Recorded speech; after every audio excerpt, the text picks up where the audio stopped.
Jamaah. Oh jamaah.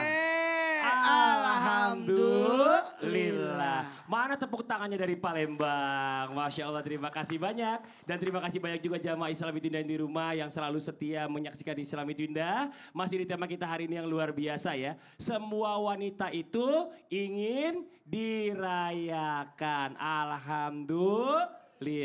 Jamaah. Ada nih video bagus nih ya. Jarang dipuji, sekali dipuji GR brutal. Wah maksudnya gimana GR brutal? Coba kita lihat tayangan dia. Ini dia. Tepuk tangan dong Bu.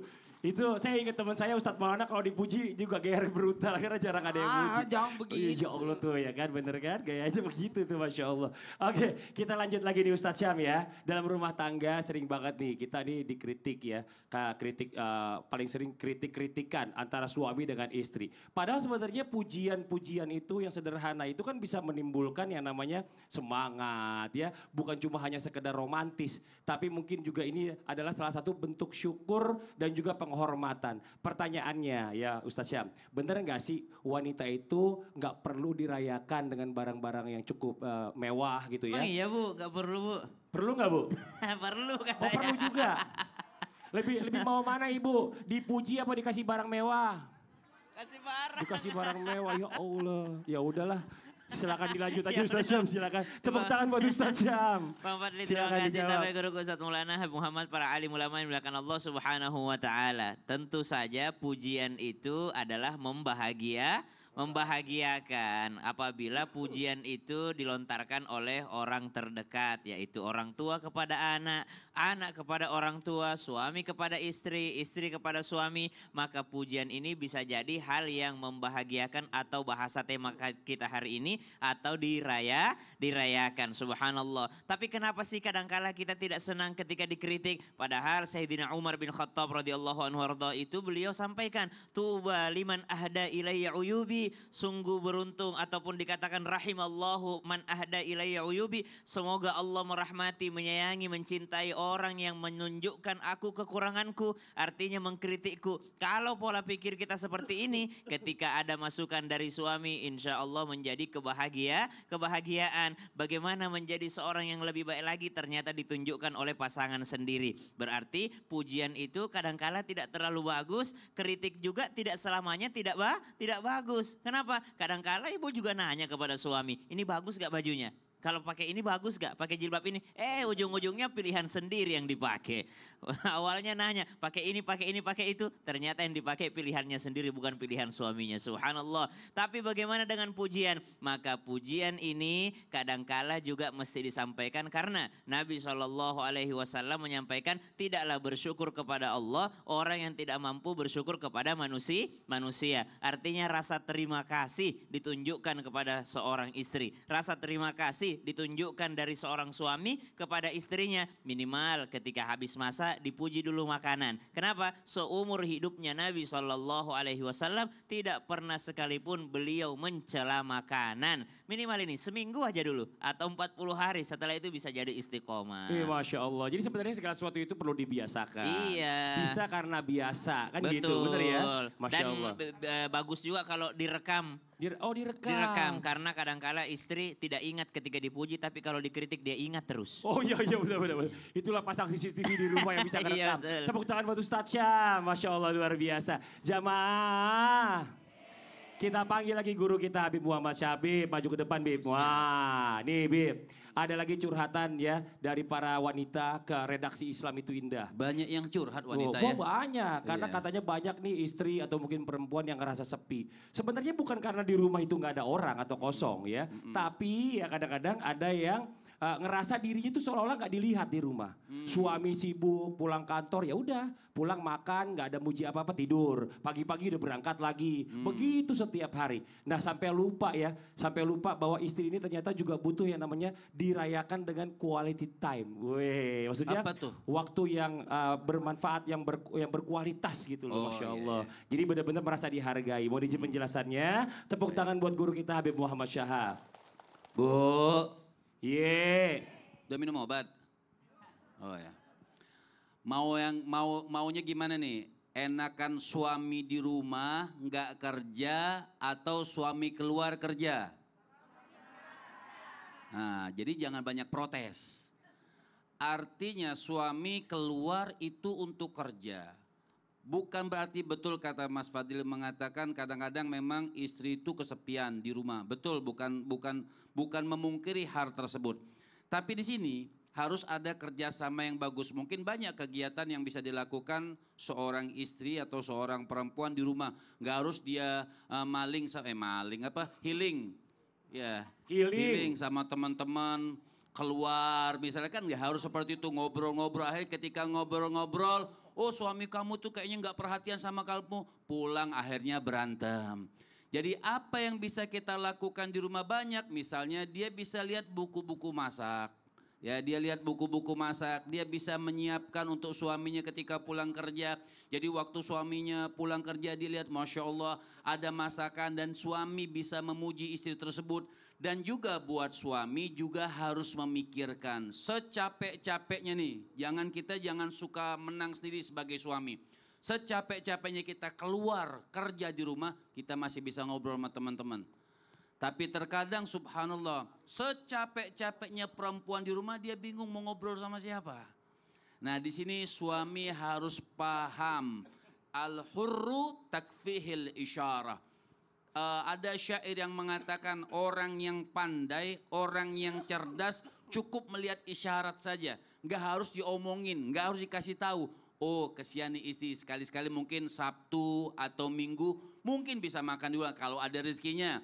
Ataupun nggak bisa ngajak makan di luar, mungkin bisa beli makanan, suami di luar makan bareng sama istri, habis makan bareng sama istri kemudian mungkin sholat berjamaah, disiapkan buat istri itu waktu. Jangan juga Sabtu Minggu akhirnya kalau memang nggak ada kerjaan. Betul. Ya. Tapi kalau guru agama Sabtu Minggu malah laku. Oh iya Masya Ya, Allah, kan hari libur ngajar. bikin pengajian. Iya. Artinya mungkin di hari-hari yang lain, artinya disiapkanlah waktu itu buat istri.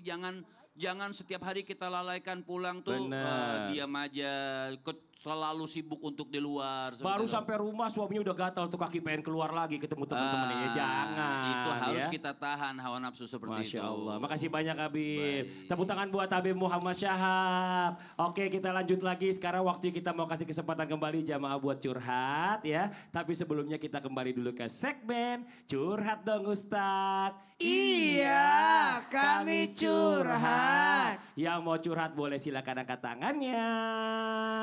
Masya Allah. Oh, yang sebelah sini deh, Ibu boleh maju ke depan. Ah, ikut saya ke sebelah sini Ibu. Maaf, Masya Allah. Iya, silakan. Habib Muhammad Syahab dan juga Ustadz Maulana boleh maju menemani curhat. Boleh geser lagi Ibu. Iya, silakan. Oh, kelewatan. Oke, silakan perkenalkan dirinya Ibu. Assalamualaikum warahmatullahi wabarakatuh. Waalaikumsalam warahmatullahi wabarakatuh. Saya bernama Eva dari Masjid Taklim Nurul Yakin. Kenapa Bu? Saya mau curhat sama ketiga-tiganya Oh, Ustadz. ketiga-tiganya maunya. Ya udah Ustadz Syam sini juga yuk ketiga-tiganya. Sini Ustadz Syam, jangan jauh-jauh. Tiganya berarti. sama Mas Fadli kali maksudnya. Oh iya. Sini lagi Ustadz. Ya Ustadz Syam sini. Boleh Ya. geser lagi Bib. Habib gelap, soalnya Bib katanya Bib. Geseran sedikit ya. Oke, silakan Ibu. Ibu Ini Eva. Pak Ustadz, saya seringkali membuat sakit hati saya. Saya sering dizolimi dengan perkataan dan perbuatan, tetapi saya selalu memaafkan dia. Tapi sering berulang-ulang kali bagaimana caranya agar saya ikhlas benar-benar untuk memaafkannya. Iya, Ibu sama siapa dizoliminnya sampai Ibu sakit hati? Saya nggak bisa mengucapkan sini karena ini live. Iya. Ini masih ada Sama saudara seseorang gitu. atau Sama teman? seseorang. Yang dekat sama Ibu justru. Iya. Itu dizoliminnya apa Bu? Maaf gitu ya, nggak usah sebut nama nggak apa-apa. Tapi dizoliminnya apa Bu? Dengan perkataan yang menyakitkan, menghina, Dihina. dengan perbuatan yang menyepelekan. Saya memang orang nggak punya. Ibu sabar Ibu Eva, Masya Allah. Ya memang gitu Ibu ya, nggak semua orang itu memang baik sama kita. Tapi Ibu harus yakin bahwa nggak semua orang juga jahat sama kita Bu. Pasti ada yang baik dan sayang Benar. sama Ibu Eva gitu ya. Saya selalu maafkan. Gimana? agar saya bisa mengikhlaskan dunia akhirat atas perbuatan orang itu. Oke, Ibu coba kita dengarkan dulu nih jawaban dari guru kita Habib Muhammad Syabdul, silakan. Ada satu hadis yang mulia, tapi terkadang memang subhanallah Ibu, orang yang mendolimin kita itu biasanya dia menutupi aibnya sendiri. Untuk melampiaskan itu orang-orang yang kurang iman, dia biasanya memutarbalikkan supaya seakan-akan dia yang benar. Padahal bagaimanapun seperti apa yang dikatakan oleh Rasul, tidaklah orang yang mendolimi seseorang tersebut, ngatain orang tersebut, mengejas orang tersebut, dia akan mati apa yang dia omongkan. Dia akan, sebelum dia mati itu dia akan berbuat seperti apa yang dia ucapkan. Itu berbahaya. Buat ibu Masya Allah sudah bagus, jangan dirubah keikhlasannya. Biarin seluruh dunia membenci kita. Biarkan seluruh dunia mendolimi kita. Yang penting Allah sayang sama kita. Ibu masih banyak teman-teman yang lain. Gak usah mikirin satu orang yang bikin ribet kehidupan ibu. Gak usah pikirin dia. Karena dia gak mikirin ibu. Seandainya pun dia mikirin ibu, berarti dia tahu dia ibu itu lebih tinggi sebenarnya daripada dia. Cuman dia hanya menutupin dirinya saja supaya kelihatan ibu itu lebih rendah.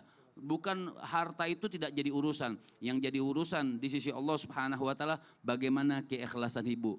Makanya kata Nabi, orang yang ikhlas akan mendapatkan rahmat dari Allah Subhanahu wa taala. Dari Ustadz Maulana silakan. Dengarkan baik-baik.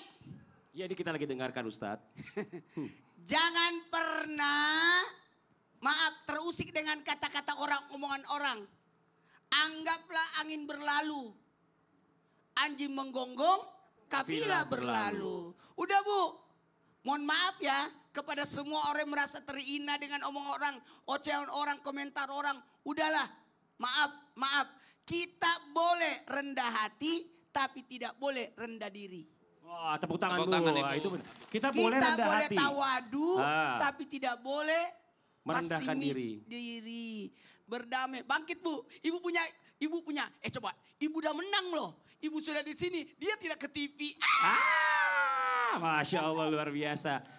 Kan tapi memang kalau masalah begini tuh bikin terus-terusan Ustadz. Apalagi kalau misalnya kita udah diem, dia masih ngomong terus, masih ngoceh terus. Kadang-kadang lama-lama kepancing juga nih sama emosi. Jangan, hidup ini sebentar aja. Dengarkan kata-kata Habib tadi. Semua ocehan orang akan kembali kepada dia kalau ibu tidak melakukannya. Masya Udah ya Allah. Bu ya? Tuh. Bu, pakai mic Bu, pakai mic. saya mau nanya, ibu melakukan itu? Tidak? Tidak. Yang ngapain Saya mau mau, diurusin? Ustaz. Ya Bu ya? Iya. Bu, dia kasih makan ibu. Kasih Bukan. makan ibu enggak? Enggak. Enggak usah. lah. Orang juga kasih makan Siapa juga. sih dia? Dia nggak kasih makan kita, kenapa Iya. kita harus repot sama dia? Urusan apa dia? Iya. Ini aja. Ah. Ada informasi yang menarik nih, yang lebih bagus kita nonton. Sebentar. Ini Tar aja. dulu. Ustaz Sam yang mau ngomong. Ya, Dia udah di sini nih soalnya. Apa Iya. informasinya? Ustaz? Saya pengen mau jawab, tapi ada informasi menarik Oh, dari, gitu, dari Ustaz Syam. Betari. Nah ini dia nih, silahkan Silakan, Betari. Bagus banget, bagus banget. Nah, Ibu, kenapa? Assalamualaikum. Iya, waalaikumsalam warahmatullahi wabarakatuh. Kenapa, Bu? Kok pagi-pagi tuh kelihatan mukanya kayak banyak pikiran gitu, Bu? Iya nih Mbak, saya lagi mikirin suami.